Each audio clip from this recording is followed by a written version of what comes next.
কিছু, কিছু কাজের বিষয়ে আসলে অভিজ্ঞতা শেয়ার না করলেই নয়। এটি হচ্ছে কাজ করা একটি ফোন Samsung এর M31s। এটি তেঁতুলিয়া থেকে হৃদয় ভাই পাঠিয়েছেন। কয়েকদিন যাবতীয় আমার কাছে আছে। তো এটি আনবক্স করে রেখেছিলাম। কন্ডিশন আসলে ভালো না। আমি বিভিন্ন জায়গায় মেপে দেখেছি এই ফোনটির বিভিন্ন জায়গায় শর্ট রয়েছে। সিপিইউর পাশ থেকে অনেকগুলো বল বেরিয়ে আসা ছিল এবং কি RAM সিপিইউর ভিতরে শর্ট হয়ে আছে এরকম মনে হচ্ছিল। যে কারণে আমার RAM সিপিইউ খুলে রিমুভ করতে হবে এবং রিভলভ করতে হবে। তো এই যথারীতি এই কাজগুলো আসলে করতেই হবে এবং কি এরপর শর্ট ছাড়ে কিনা এবং ফোনটি আসলে রান হয় কিনা সেটি দেখার বিষয়। তো এই ফোনটি যিনি পাঠিয়েছেন উনি আসলে অনেক কৌতূহলী যে ফোনটি ঠিক হয় কিনা অপেক্ষায় আছেন এবং কি আসলে এই ফোনের যে অবস্থা সেটি আমি হতাশ হয়েছি।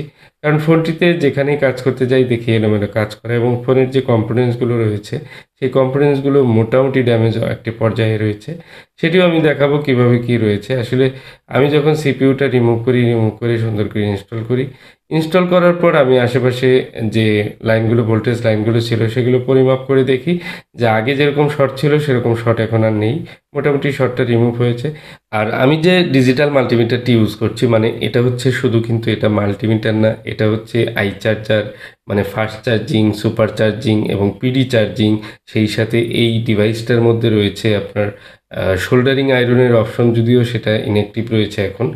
আর এই ফোনটাতে সবচেয়ে বেশি হচ্ছে আমি যেটা কাজে লাগে আমার সেটা হচ্ছে ডিসি রিডিং দেখতে পাই। ডিসি পাওয়ার সাপ্লাইয়ের যে রিডিংটা সেটা এটার মধ্যে দেখা যায়।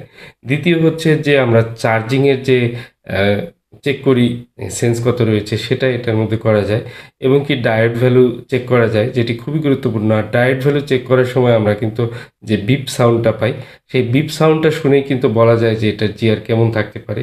মানে যখন শর্ট জিআর থাকে তখন কিন্তু জিআরের যে সাউন্ডটা সেটা কিন্তু অনেক তীক্ষ্ণ হয় এবং কি যেটা জিআরটা অনেক বেশি 1000 বা 700-800 সেগুলো কিন্তু অনেক মোটা বিপ দেয়। তো এই ধরনের সাউন্ড শুনে আমরা বুঝতে পারি। তো যাই হোক এখানে এখন কিন্তু একটা পালস দেখাচ্ছে, রিডিং নিচ্ছে, ছাড়ছে, নিচ্ছে, ছাড়ছে এরকম হচ্ছে।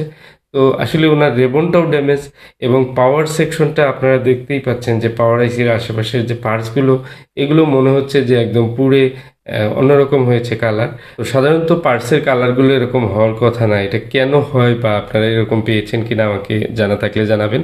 তো আমি এখানে যে ভোল্টেজগুলো সেগুলো চেক করে নিচ্ছি যে ভোল্টেজগুলো ঠিকঠাক মতো রয়েছে কিনা।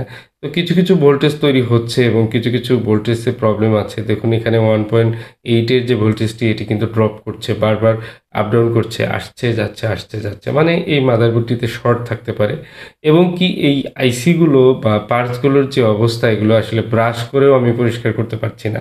অলরেডি এর আগেও কিন্তু ২-৩ বার ব্রাশ করা হয়েছে, ওয়াশ করা হয়েছে ক্লিনার দিয়ে। তারপরেও কিন্তু এগুলো ক্লিন হচ্ছে না সেরকমভাবে। তো যাই হোক এই আইসিটি বা মাদারবোর্ডটির কি অবস্থা আসলে বলা মুশকিল।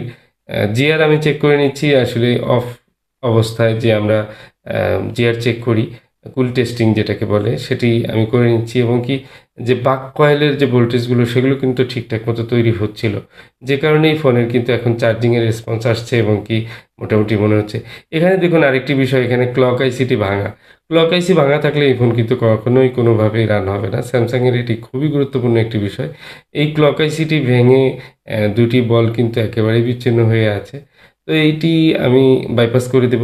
ক্লক আইসি কিন্তু খুব ইজিলি বাইপাস করা যায়। তো যাই হোক এই কাজগুলো আসলে কন্ডিশনগুলো এত খারাপ থাকে যে যেখানে হাত দিব সেখানেই একটা না একটা সমস্যা থাকে। তো মূলত ফোনগুলো যখন আপনারা ১ম এ একটি ফোন হাত দিবেন বা কাজ করবেন, তখন খুব সতর্কভাবে কাজ করতে হবে। এখন টিন খুলতে গিয়ে একটি গুরুত্বপূর্ণ একটি আইসি ভেঙে গেল, একটি রেজিস্টর ভেঙে গেল। সেটা আপনি খেয়াল না করলে সেই ফোনটি কিন্তু আসলে ঠিক হবে না এবং কি পরবর্তীতে এই ফোন যারা দেখবে তারাও কিন্তু এই ফোনটি নিয়ে কনফিউশনে পড়বে। তো একে, একে এ ধরনের মানে যত জায়গায় সমস্যা সেগুলো কিন্তু একে, একে সলভ করার পর সেই ফোনটি কিন্তু ঠিক হওয়ার সম্ভাবনা থাকে। বাট সেটি খুবই ক্ষীণ হয়ে যায় অনেক সময়। শুধুমাত্র কাজের ভুলের কারণেও কিন্তু অনেক ফোন ঠিক হয় না। একই অবস্থায় রয়েছে 1.8 ভোল্টটি এখনও ফ্যাকচুয়াল রয়েছে, উঠানামা করছে।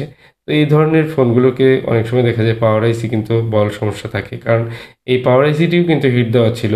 তো আসলে সময়ের খুবই স্বল্পতা আমার। আমি তারপরেও এই ফোনটা নিয়েছি। নেওয়ার পর উনি বারবারই আমাকে মেসেজ দিচ্ছিলেন যে ফোনটি দেখার জন্য। আমি সময়ও নিয়েছি। আমি চেষ্টা করছিলাম যে ফোনটা একবার অন্তত দেখে দিব। আসলে একটি টাইম প্রেশার রয়েছে। দেখুন এখানে আবার একটি ক্যাপাসিটর ভাঙা রয়েছে নেটওয়ার্ক সেকশনে। আর এই হচ্ছে ফোনের অবস্থা। আসলে কি আর বলার আছে।